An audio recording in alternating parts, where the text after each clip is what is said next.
Hi, it's Max. Welcome back to The Art of the Craft. Today, we're going to be doing shrimp dumplings with Chef Jessica Cheng. As far as I'm concerned, it's my fifth food group. Let's get cooking.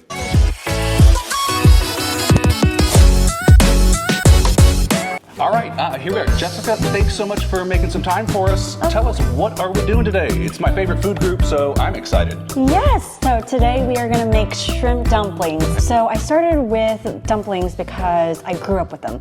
My grandmother and my mother taught me. This was something that we would do on weekends together. We would sit around the table and make our dumplings from scratch, and it was a way of us bonding. So secret family recipe handed down from generation to generation. Yep, then. straight from Taiwan now to the US. Okay, great. Well, thanks for sharing with us. Tell us, how did you get started with this then? Yeah, so during COVID, when everything shut down, I was thinking, gosh, how is there a way of connecting with other people when we're all stuck at home? And that's where I thought, I would love to be able to share what I love with other people, even from a distance. And that's where I started Cheng's Dumplings. And I make frozen dumplings from scratch. And I was starting to share them with people in the community. And for me, it was more important for me to share what authentic food was that came from the heart, more so than doing something for money. Well, perfect. That's actually how Jessica and I met first. Was she's my dumpling dealer, and we bonded over dumplings. So it's not just that I love the food, it's that we actually formed a relationship online during the plague, and my wife and I are not just clients, but we became friends as well. So we now get to share this as well. So Jessica, thank you for being here. Thank you for sharing this. What do we need to know to get started? I'm going to show you the tools and also the ingredients for making dumplings. Yes. Let's first start with the ingredients. First, our shrimp. You can either get frozen or fresh. I prefer just getting the frozen ones because they're easier to chop. Okay, so these are just peeled and deveined shrimp. Then next are dried dehydrated shiitake mushrooms in hot water because they are getting rehydrated. But these are great because they hold the flavor, and once they're rehydrated, it's a huge umami bomb. Then next is Napa cabbage. This is a very big chunk, but you need some type of green. Okay. It can be Napa cabbage, it can be green cabbage, it can be celery. For how many dumplings is this entire cabbage? This, you only need probably 5 or 6 leaves for 1 pound. Oh my gosh, okay, so this is gonna go along, little goes a long way. Yes, then. Okay, great. does. Well, we're gonna be eating a lot of dumplings then with this, aren't we? Green onions are also nice to keep the freshness of the dumplings. These are straight from Max's garden. They are. The next fresh ingredient is fresh ginger, not dried or powdered ginger. This is really what gives us the zest. So far, nothing you've shown me is exotic, something that I couldn't find at my local grocery store. This is all just regular, very accessible things. Here are the sauces that you'll need. First is sesame oil. You can definitely find this in the grocery store. This adds some of that nice smoky, toasty flavor. Mirin. I like mirin because it is a little bit on the sweeter side. And mirin is a rice wine, right? Yes. It's just It's just a rice seasoning, it doesn't have the alcohol in it. If you can't find mirin, you can also use shaoxing. This is, I think, very crucial for all dumplings, white pepper. White pepper? Not black pepper, but white pepper. White pepper is very popular in Asian cuisine. So those are all the ingredients for inside. Now let's talk about the wrapper. The outside. Outside, I actually make my own filling, or my own wrapper. And this is already pre-made dough. This is actually a mixture of flour, water, sesame oil, and salt. If you don't have the time or you don't feel like it's worth the effort, there are prepackaged versions. Right, so we could just go to the grocery store and pick up these are the wonton wrappers, right?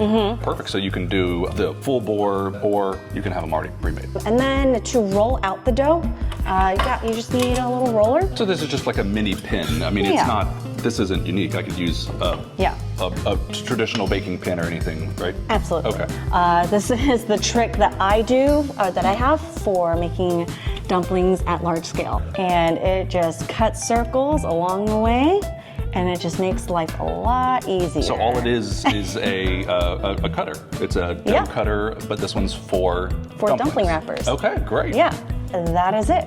Okay. So let's get started. Let's do it. Magically, everything is chopped, Jessica. This is perfect. I love it. What are we doing for the filling? How does this all come together? All right, now we just combine everything. Okay, lovely. So first, pound of shrimp, coarsely chopped. And coarsely chopped because if it's any finer, Then turns it to gets mush. mushy. Okay, Yeah. good, So you good, want to good. still have some of that texture some of the shrimp. tooth to it. Exactly. Okay, good. Then this is about half a pound of Napa cabbage, finely minced, also salted. There's a lot of water that's retained in it. It breaks down into a very Small amount. So Yes. don't go crazy with it. But what we did is we minced it up, salted it, and then that's what it turns into. Yep, and took all the water out. Next is green onions, straight from the garden. Yep. So this is about 6 stalks. Also finely chopped. Next, umami bomb, shiitake mushrooms. And these are the dried mushrooms that we soaked in water, but like the onions and the cabbage, finely chopped for this one. Correct. Okay. Ginger. If you don't have a microplane, make sure that you really chop it fine before putting it in food. Otherwise, you'll get a bunch of fibers in your teeth. Yeah. Next, white pepper. White pepper is the magic staple of every Asian household. Okay. And finally, a mixture of mirin and sesame oil. So now we just start mixing. Start to combine. And combine it. All right, we are done. So we're gonna now let this sit, put it to the side, and we're gonna now start with our wrappers. I've just rolled it out already so that it is in like a nice log. And really what you wanna do is just to continue rolling it out. If I can wrap my hands around the dough, that's like a good size for me. Okay. And what I do then after this is I just cut a little bit at a time. So maybe, let's say like a little palmful. A scientific measurement right there. Okay, great. And you just do that for a couple of them. I'm actually gonna give you one too. Okay, here we We're go. gonna roll it. And then from here, just make sure it's in a night that's all rounded out. If it starts to feel dry, you can add some flour. See, she didn't give me the pin. She's sabotaging me. Okay. But what you do, you can also smash it first. And you can also stretch it. You can see that it's so stretchy. And then you can stretch it to a point where it becomes a circle.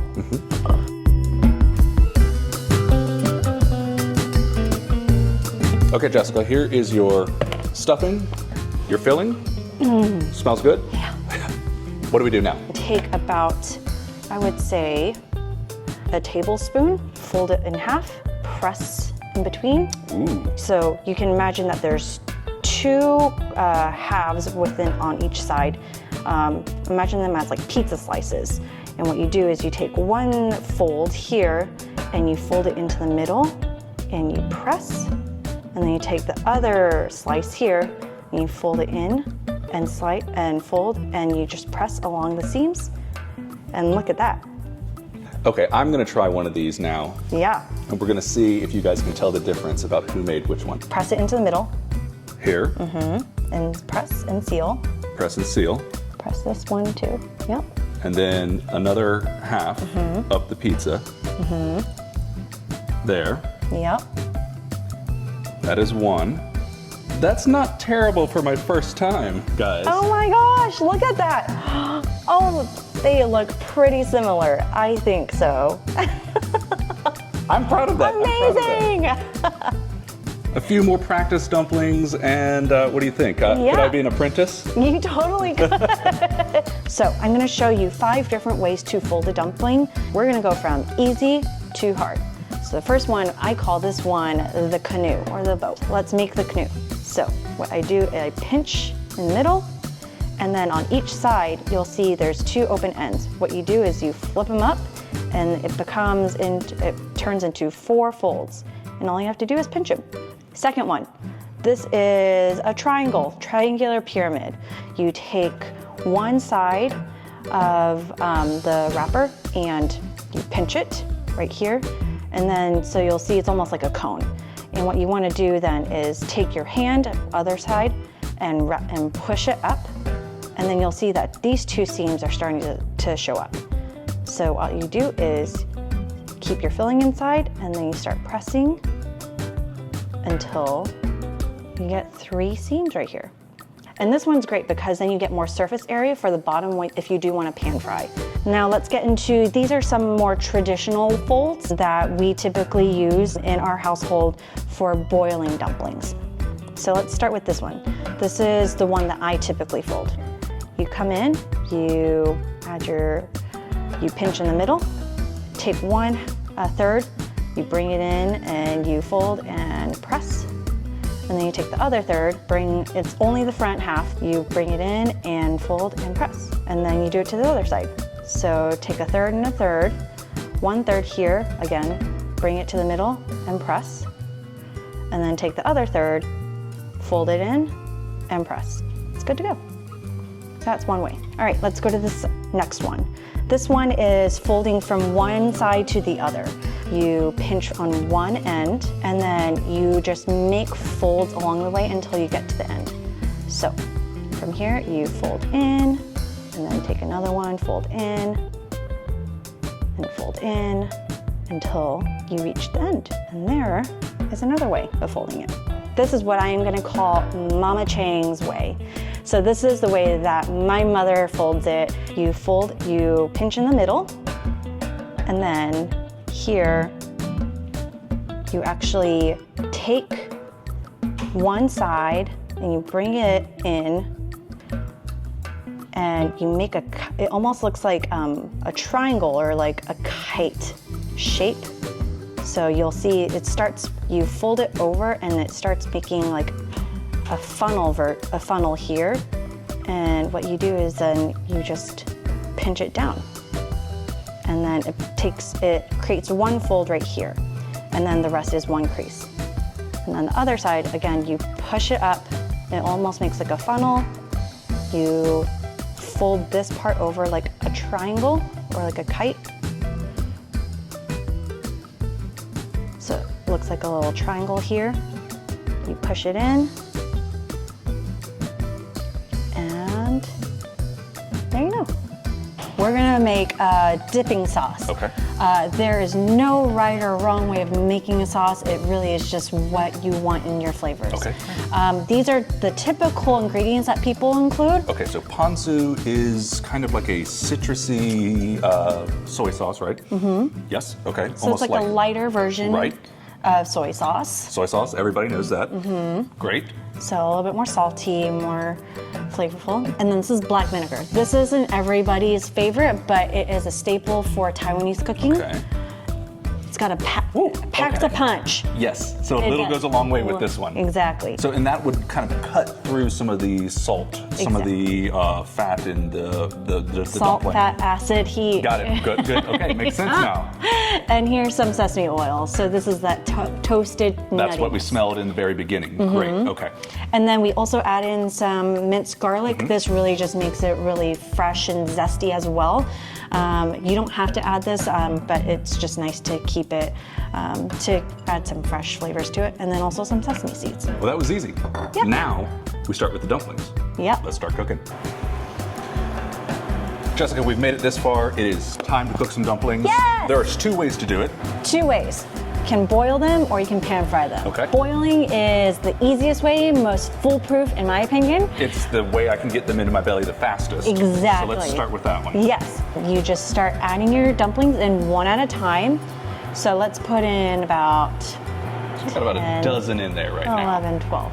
So right when you get them in there, Okay. you do want to stir them so they don't stick to the bottom. So she's using a spider just to kind of move them around. So 1 cup of cold water now, we'll add it in.